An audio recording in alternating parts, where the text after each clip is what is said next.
তোমাদের পশ্চিমবঙ্গ মাদ্রাসা শিক্ষা পর্ষদ থেকে যে টেস্ট পেপারটি দিয়েছে 2024 সালের মাধ্যমিক পরীক্ষার জন্য, তার আজ ইসলাম পরিচয়ের সমাধান পুরো সেকশনটা বা পুরো সেটটাই সমাধান হবে। তোমরা ধীরে সুস্থে বা ধৈর্য ধরে দেখবে, ভিডিওটি একটু লম্বা হবে।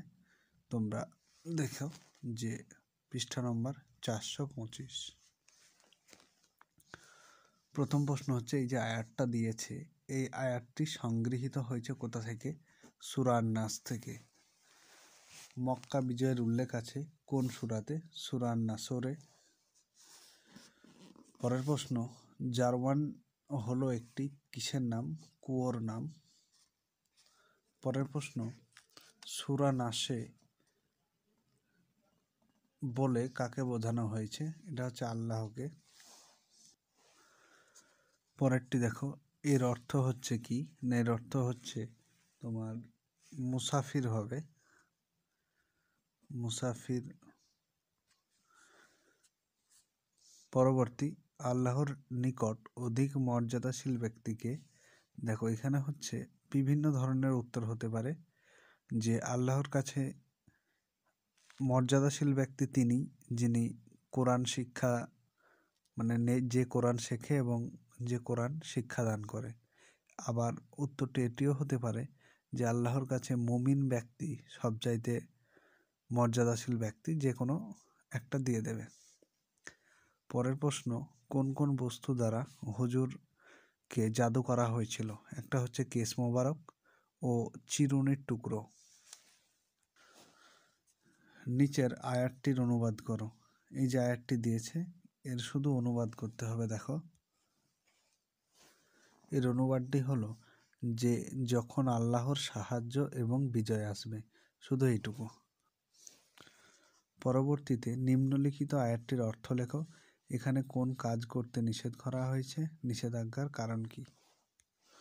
আয়াতটির অর্থ হলো, তোমরা পরস্পর ঝগড়া বিভেদ করবে না, তাহলে তোমরা সাহস হারিয়ে ফেলবে এবং তোমাদের শক্তিও বিলুপ্ত হবে, আর তোমরা ধৈর্য ধারণ করো। তাহলে এখানে কি করতে মানা করা হয়েছে?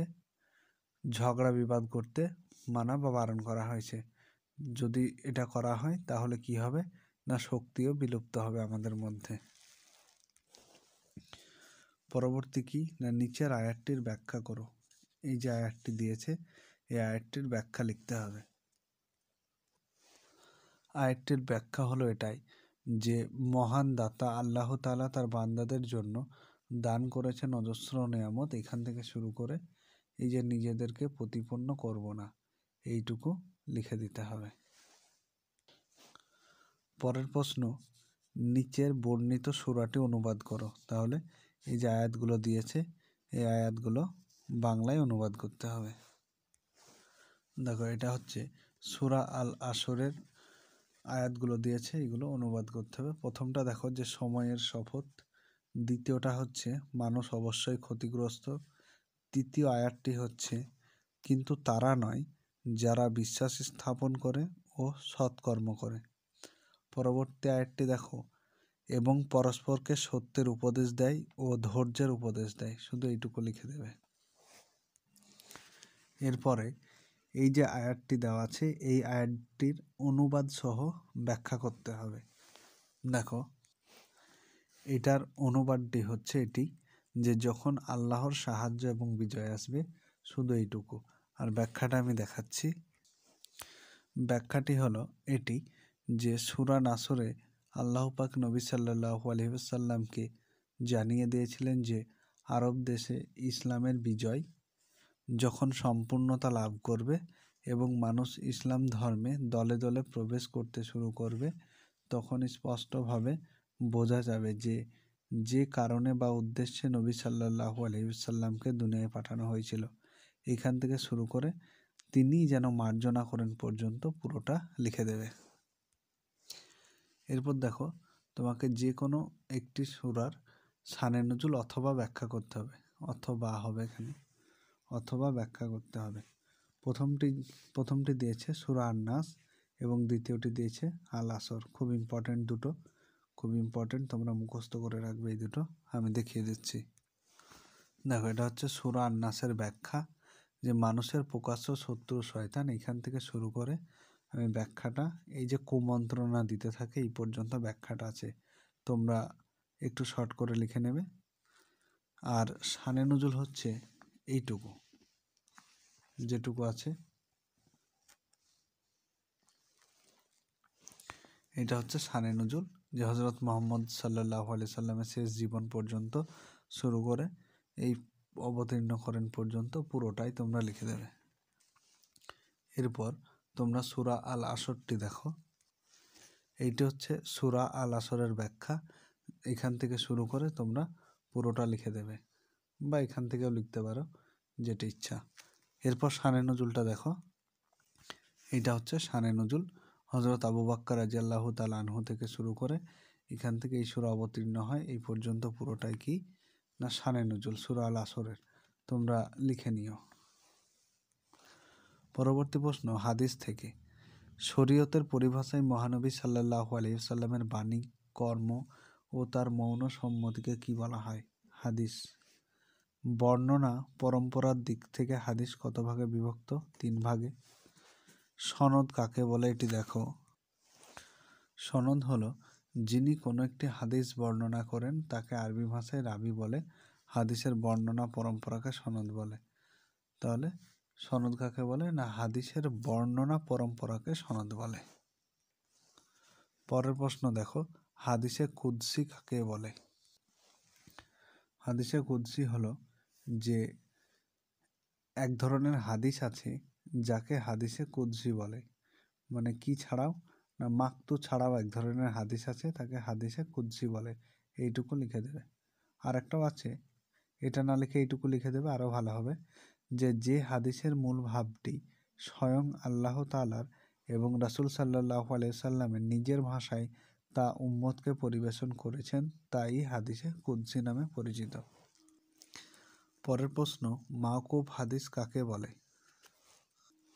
দেখো, যে সমস্ত হাদিসের সনদ কোনো সাহাবী পর্যন্ত পৌঁছেছে তাকে মাওকুফ হাদিস বলে। পরবর্তী প্রশ্ন, এই যে অর্থটি আছে এর মানে এটা কাকে বলে আর কি, হ্যাঁ, তাহলে সদকা হিসেবে গণ্য করা, মানে এইটুকু বলতে কি বোঝো?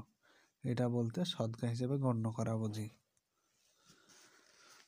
দেখো নির্দেশ অনুযায়ী উত্তর দাও, এগুলি আগেও অনেকবার আলোচনা করা হয়েছে, তোমরা প্রিভিয়াস ভিডিওটা দেখে নিও। পরের প্রশ্ন দেখো আকাইদ থেকে, যে আল হাইয়ু কথার অর্থ কি? আল হাইয়ু কথার অর্থ হচ্ছে চিরজীব। পরবর্তী প্রশ্ন, আল কাদিরু শব্দের অর্থ কি? আল কাদিরু শব্দের অর্থ সর্বশক্তিমান।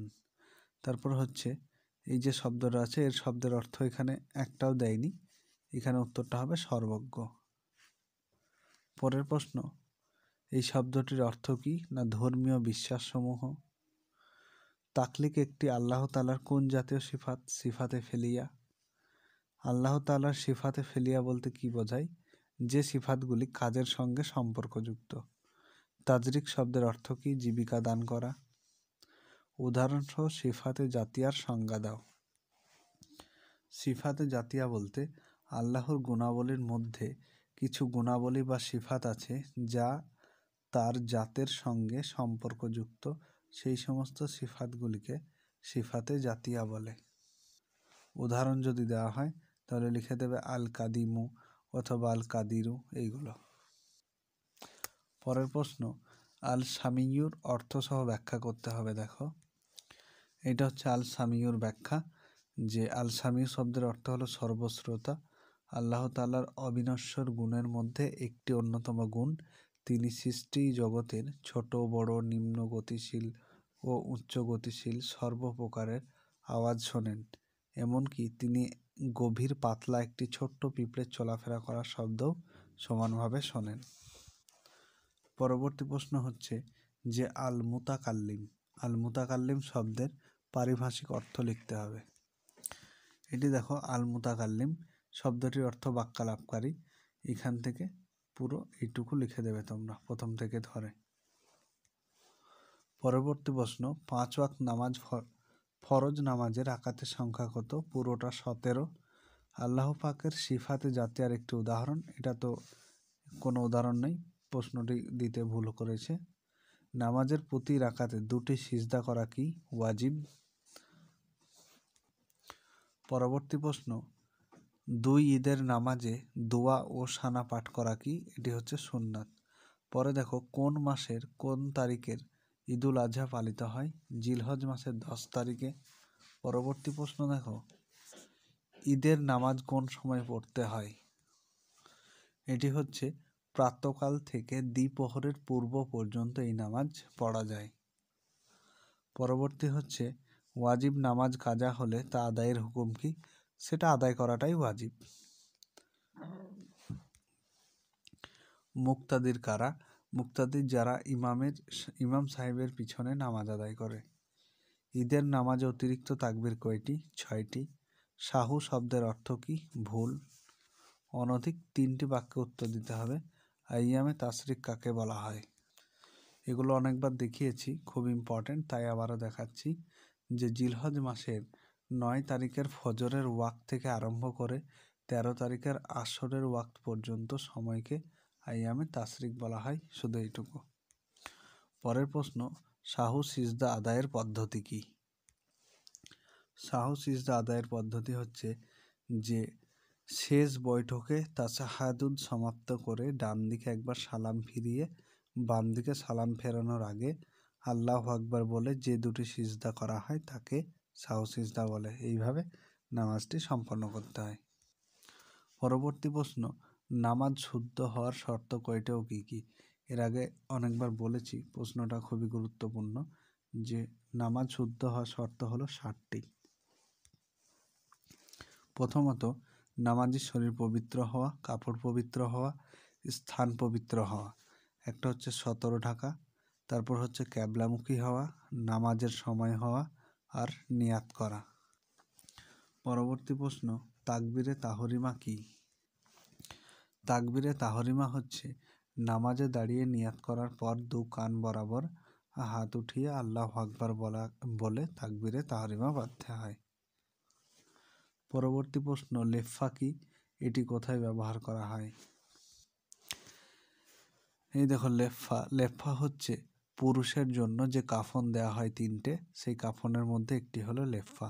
এটি ইজারের ন্যায় 4 কোণ বিশিষ্ট কাপড়, যা ইজারের থেকে একটু বড় হয় এবং যার দ্বারা মৃতের মাথা থেকে পা পর্যন্ত ঢাকা যাবে, এটাকে লেফা বলা হয়। পরবর্তী প্রশ্ন, জানাজা নামাজের ফরজগুলি কি কি? 2টি। একটি হচ্ছে 4 তাকবীর আর 2 নম্বর হচ্ছে কিয়াম বা দাঁড়িয়ে পড়া। পরবর্তী প্রশ্ন দেখো, যে জানাজা শব্দটির আবিধানিক ও পারিভাষিক অর্থ লেখো। জানাজা শব্দের এটা হচ্ছে আবিধানিক অর্থ, যে আবৃত করা বা লুকানো। কিন্তু যদি বলে পারিভাষিক অর্থ, তাহলে মৃতের ধর্মীয় শেষকৃত্য সম্পাদনের উদ্দেশ্যে যে নামাজ পড়া হয় তাকে, মানে যে নামাজ পড়া হয় এটা লিখবে না, যে শেষকৃত্য সম্পাদনকে বলা হয় জানাজার অর্থ। পরবর্তী প্রশ্ন দেখো, যে জামাত শব্দের অর্থ কি? ইসলামী পরিভাষায় জামাত কাকে বলে? জামাত শব্দের অর্থ হলো জনসমাবেশ। ইসলামী পরিভাষায়, এটা পরেরটুকু, ইসলামী পরিভাষায় একাধিক ব্যক্তির শ্রেণীবদ্ধভাবে কোনো একজন ইমামের পিছনে নামাজ আদায় করাকে জামাত বলা হয়। পরের প্রশ্ন, ধারাবাহিকভাবে নামাজের শর্তগুলি বর্ণনা করো। তো দেখো, নামাজের শর্তাবলী জানোই যে 7টি রয়েছে। যে 7টি রয়েছে, যে নামাজের শরীর পবিত্র হওয়া, কাপড় পবিত্র হওয়া, স্থান পবিত্র হওয়া, 17 ঢাকা, ক্যাবলামুখী হওয়া, নামাজের সময় হওয়া আর নিয়ত করা। এই 7টি তোমরা লিখে দেবে। পরের প্রশ্ন দেখো, ইমাম নির্বাচিত হওয়ার ক্ষেত্রে যোগ্যতা কি হওয়া উচিত? দেখো, ইমামের যোগ্যতা তোমাদের এইখানে 8টি যোগ্যতা রয়েছে, মোটামুটি 8টি যোগ্যতা রয়েছে। তোমরা যে কোনো 3-4টি লিখে দেবে, ছোট ছোট যেগুলো আছে এগুলো লিখতে পারো। পরবর্তী প্রশ্ন, মৃত ব্যক্তিকে কাফন পরাবার পদ্ধতি বর্ণনা দাও। এটি দেখো এটা যেহেতু বড় প্রশ্ন, তাই একটু লিখতে হবে, একটু অনেকটাই লিখতে হবে। মৃত ব্যক্তিকে কাফন পরানোর পদ্ধতি বা নিয়ম। মৃত ব্যক্তি যদি পুরুষ হয় তাহলে জানাজার খাটের উপর প্রথমে লেফাটা বিছাবে, তারপর ইজার, তারপর পিরানের দিকটা ইজারের উপর বিছিয়ে দেবে এবং বুকের দিকটা উল্টে মৃতের মাথার দিকে রেখে দেবে। এরপর মৃতকে শোয়াবে আর মাথার ভিতর দিয়ে পিরানের গোটা অংশ পরাবে। তারপর প্রথমে ইজার পরে লেফা বাম দিকে দিয়ে জড়াবে, তারপর ডান দিকে দিয়ে জড়াবে। খুলে যাওয়ার সম্ভাবনা থাকলে কাপড়ের সাহায্যে বেঁধে দেবে। এবার যদি মৃত লোকটি স্ত্রী হয় তাহলে এখান থেকে পুরোটাই দেখো যে পুরোটাই আছে, এখানে তোমরা একটু দেখে নিও, ভিডিওটি পজ করে লিখে নিও। পরবর্তী প্রশ্ন, মৃতের উত্তরাধিকারী হওয়ার শর্ত কয়টি? 3টি। এই শব্দটির এক বচন হলো, ঘয়েরটা হবে। পরের প্রশ্ন, জাবিল আরহাম কাকে বলে? উত্তরটি দেখো, জাবিল আরহাম হলো যে আরহাম শব্দটি রেহম শব্দের বহু বচন, এর অর্থ জরায়ু। তাহলে এই শব্দের অর্থ হচ্ছে রক্তের সম্পর্কীয় আত্মীয়। রক্ত সম্পর্কিত আত্মীয়দের জাবিল আরহাম বলা হয়। পরবর্তী প্রশ্ন, ফারাইজবিদ মানে ইলমুল ফারাইজ কাকে বলে? এটা হচ্ছে ফারাইজ বিদ্যাকে বলা হয়। পরবর্তী প্রশ্ন, এখানে অঙ্কটা যে আছে 30,000 টাকা রেখে একটা ব্যক্তি মারা গেছে এবং তার ওয়ারিশ রয়েছে, পুত্র, কন্যা, স্ত্রী রয়েছে। কে কত টাকা ভাগ পাবে সেটা দেখে নাও। যে 17,500 আর কন্যা পাবে 8,750, তারপরে স্ত্রী পাবে 3,750। এরপরে ঠিক এটাও 12,000 টাকা রেখে গেছে, পুত্র, স্বামী এবং পিতা রয়েছে। পুত্র পাবে 7,000, স্বামী পাবে 3,000, পিতা পাবে 2,000। এইগুলো ওদের এক একটা অংশ আছে। তোমরা ইসলাম পরিচয় বইয়ে যে আসাহাবুল ফুরুজ নামে চ্যাপ্টারটা রয়েছে, ওই চ্যাপ্টারটা দেখবে যে কার কত অংশ পাবে মারা যাওয়ার পর, সেটা দিয়ে ভাগ করে দিতে হবে। পরবর্তী প্রশ্ন, জুম্মার নামাজ শুদ্ধ হওয়ার শর্ত কয়টি ও কি কি? জুমার নামাজ শুদ্ধ হওয়ার শর্ত 5টি তোমাকে লিখতে হবে। প্রথমত, শহর ও শহরতলি হওয়া, জোহরের সময় হওয়া, খুতবা পড়া, সর্বসাধারণের প্রবেশাধিকার থাকা এবং জামাত হওয়া। এরপর নামাজের শর্ত কয়টি ও কী কী? 60টি, যেটি তোমাদেরকে এর আগেই দেখালাম। এর আগের প্রশ্ন এখানে আছে, দেখো যে এই তো নামাজের শর্তগুলি লেখো, সে একই প্রশ্ন। হ্যাঁ, এটি তোমরা লিখেছো বা মুখস্থ করেছো, ওটি লিখলেই হয়ে যাবে। পরের প্রশ্ন দেখো যে আবু ইউসুফ ইয়াকুব ইবন ইসহাক অধিক পরিচিত কি নামে? এই যে নামটা দেখছো, এই নামটা হচ্ছে আল কিন্দির পুরো নাম। কার নাম? না, আল কিন্দির পুরো নাম। এবার আল কিন্দি কে ছিল? একজন আরব জাতির সর্বশ্রেষ্ঠ দার্শনিক। কিন্তু এখানে তোমাদের কোনোটাই লেখা নাই, তাই লিখতে হবে যে আরব জাতির সর্বশ্রেষ্ঠ দার্শনিক।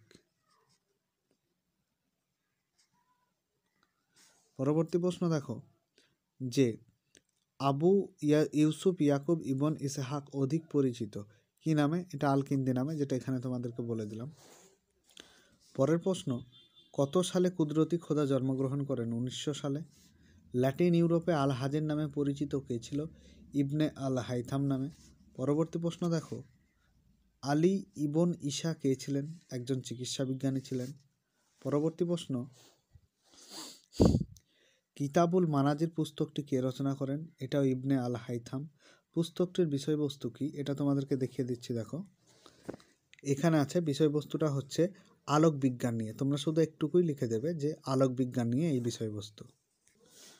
পরের প্রশ্ন, আরব্য জাতির সর্বশ্রেষ্ঠ দার্শনিক কে ছিল? এটা হচ্ছে আল কিন্দি। তার লেখা গ্রন্থের সংখ্যা কত? 260টি। পরবর্তী প্রশ্ন, জ্ঞানানন্দ স্বামী কাকে বলা হয়? এটা হচ্ছে ডক্টর মোহাম্মদ শহীদুল্লাহকে। পরবর্তী প্রশ্ন, রোকেয়া সাখাওয়াত হোসেনের পিতা কে ছিলেন? সেটা হলো জহিরুদ্দিন আবু আলী হায়দার। পরবর্তী প্রশ্ন, তরজামানুল কুরআনের রচয়িতা কে? মৌলানা আবুল কালাম আজাদ।